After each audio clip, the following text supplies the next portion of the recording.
অলক্ষী অপয়া, আমার সংসারে আসার পর থেকে আমার সংসারে অশান্তি শুরু হয়েছে। তোর লেগে আমার পোলা মরছে, আমার পোলারে তুই খাইছ তো। বাইরে বাবা, ঠিক আছে বাইরে। দাদি তুমি আম করে বাড়িতে বাইর করে দিও না। এই চুপ কর। তোরা মা ছেলে দুটোটাই অলক্ষী। তোরা আমার ভাইরে খাইছস, এই বাড়িতে তোকে কোনো জায়গা নাই। বেরো বাইরে।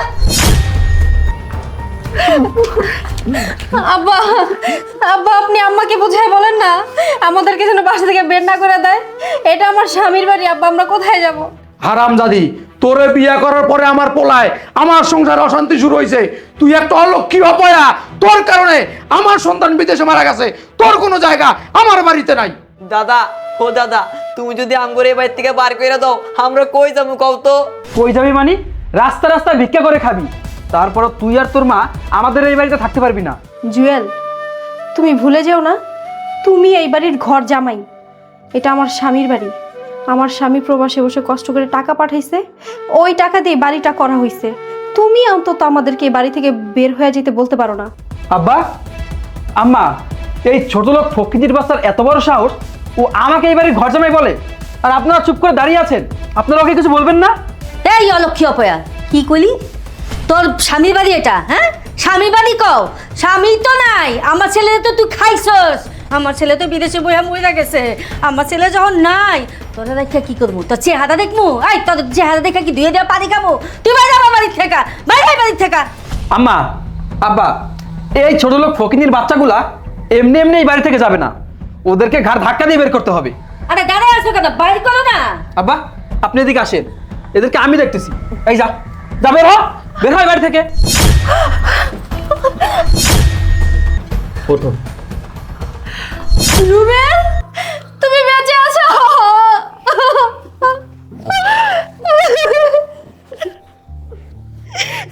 কি ব্যাপার বাবা, মা, তোমরা আমার স্ত্রী সন্তানকে বাড়ি থেকে ঘাড় ধাক্কা দিয়ে বের করে দিচ্ছ? বাবা রুবেল, তুই বাচ্চা আছোস?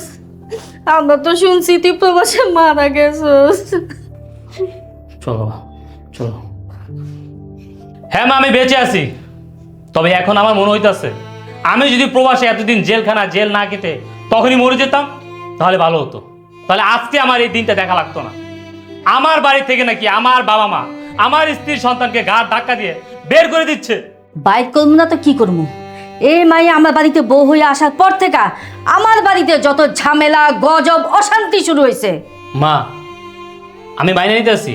আমি ওরা পছন্দ করে বিয়ে করছি, এই কারণে তোমরা ওরা মাইনে নিতে পারো নাই। আমি এতদিন প্রবাসে জেলখানায় ছিলাম, তোমরা বলতেছো আমি মরে গেছি। এই অবস্থায় কোথায় তোমরা ওদেরকে আগলায় রাখবা? তা না করে তোমরা কি করতেছো? ওদেরকে ঘাড় ধাক্কাতে বাড়িতে বাইক করে দিতেছো। মা, আমার স্ত্রী সন্তানকে বাড়িতে বাইক করে দিতেছো। তোমরা কেমন মা বাবা? বলো মা, তোমরা কেমন মা বাবা? ভাইয়া, আমরা তো ভাবছিলাম তুমি মারা গেছো, এখন তো দেখছি তুমি জীবিত। এই কারণেই তো ওদেরকে বাসা থেকে বের করে দিতে লাগছিলাম। চুপ থাক। আমি তোর ভাই না। আমি যদি তোর ভাই হতাম, তুই আর তোর স্বামী মিলে বাবা মার সাথে হাত মিলিয়ে আমার স্ত্রীর সন্তানকে বাড়ি থেকে বের করে দিতে পারতি না। এই বেঈমান, আমি তোর জন্য কিনা করছি? বল, আমি তোর জন্য কিনা করছি? আমি প্রবাসে বৈশা তোর বিয়ে দিছি, তোর স্বামী বেকার, তোর স্বামীর খরচ চালাইছি, তোর খরচ চালাইছি, এই বাড়িটা করছি, তোর বিয়েতে আমি লক্ষ লক্ষ টাকা খরচ করছি। আর আজকে তুই আর তোর স্বামী বাবা মার সাথে মিলা আমার স্ত্রীর সন্তানকে আমার বাড়ি থেকে ঘাড় ধাক্কা দিয়ে বের করে দিতেছস। বাবা রুবেল, তুই যে বাচ্চা আছস, আমরা লাখ লাখ শুক্রিয়া আদায় করি। কিন্তু বাবা তুই শোন, এই যে তোর বউ একটা অলক্ষী অপায়া, তুই ওর বিয়ে করার পর থেকেই আমাদের সংসারে অশান্তি বিপদ আপদ লাগিয়ে রয়েছে। তুই প্রবাস গেছস, দেখ, চিন্তা করে দেখ, তুই প্রবাস গিয়ে জেল খাটছস, কত কষ্ট করছস। বাবারে, তুই যে তাই সেই পড়ছস, তোর বউরে তুই তালাক দিয়া দে। ভালো মাইয়া দেখা, ভালো বংশ দেখা তোর আমি আবার বিয়ে করাম। বাবা, বুঝলাম তোমাদের কথায় যে অপয়া অলক্ষী, কিন্তু আমার ছেলের কি অপরাধ? ও তো আমার ছেলে, তোমাদেরই রক্ত, তোমাদের বংশের প্রদীপ। ওর কি অপরাধ ছিল? তোমরা ওকেও ঘাড় টাকাতে বাড়ি থেকে বাইর করে দিতে চাইছিলা। বাবা, আমি ওকে ভালোবেসে পছন্দ করে বিয়ে করছি, আমি ওরে তালাক দিতে পারবো না। তুমি জানো না রুবেল, তুমি প্রবাসে চলে যাওয়ার পর তোমার বাবা মা আমার উপর কি অত্যাচার করছে। আমার ছেলেটার লেখাপড়া বন্ধ করে দিছে, ঠিকমতো খাইতে দেয় নাই, বাসার কাজের বুয়া বানিয়ে রাখছে। তোমার বোনের বিয়ের পর তোমার বাবা মায়ের সাথে যুক্ত হয়েছে তোমার বোন, তোমার বোনের জামাই। কথায় কথায় আমার গায়ে হাত তুলতো, তোমার বাবা মা, তোমার বোন জামাই পর্যন্ত আমার গায়ে হাত তুলতো, অনেক অত্যাচার করছে। তারপরে যখন দেখছে আমরা এই বাসা থেকে কোথাও যাই না, শেষ পর্যন্ত আজকে আমাদেরকে ঘাড় ধাক্কা দিয়ে বের করে দিছে।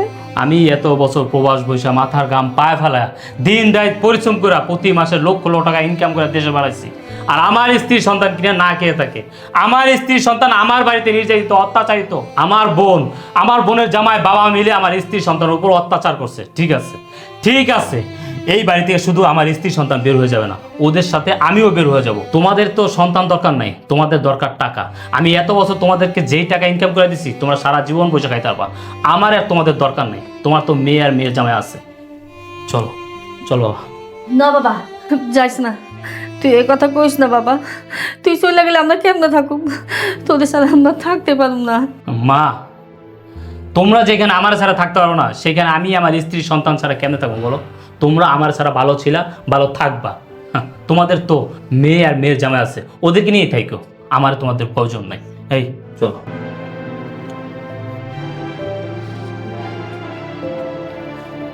আম্মা, আব্বা, উনি গেছে তো কি হয়েছে? উনি তো আমাদের কাছে মৃতই ছিল। আপনারা কোনো টেনশন করবেন না, আমি তো আছি। আমি আছি বেয়াদব জনের কথাকার। এই, তুমি না বলছো আমার ছেলে মারা গেছে? আমার ছেলে এখনো জীবিত, কেন মিথ্যা কথা বলছো? কি ব্যাপার বলো? আমার ভাই তো জীবিত, তুমি কেন মিথ্যা কথা বলছো? কেন বলছো আমার ভাই মারা গেছে? আমাকে ইতালি থেকে ফোন দিয়ে বলেছিল যে উনি জেলে আছে, জেল থেকে আর কখনো ছাড়া পাবে না। এই জন্য আমি মিথ্যে কথা বলেছি যে সে মারা গেছে। কি ব্যাপার, তুমি আমাদের কাছে এত বড় মিথ্যা কথা কইছো? হ্যাঁ, বুঝতে পারছি তুমি কেন এত বড় মিথ্যা কথা কইছো। ওই আমার যত সম্পত্তি আছে সবকিছু নেওয়ার জন্য এগুলি করছে না, এগুলি পাইতে করছে। ওদের বাইর করো, বাড়ির থেকে না বাইর করো, ওদের আমরা দেখতে চাই না, বাইর করো। জামাই, তুমি বাসাতে বের হয়ে যাও। তুমি আর কোনোদিন আমার বাসা আসবা না, যা বেরিয়ে যাও। চুপ, আর কোনো কথা না। আমার বাবা কি বললো শুনতে পাওনি? তুমি এখন এই মুহূর্তে আমাদের বাসা থেকে বের হয়ে যাও, তোমার মুখটা যেন আর কোনোদিন না দেখি।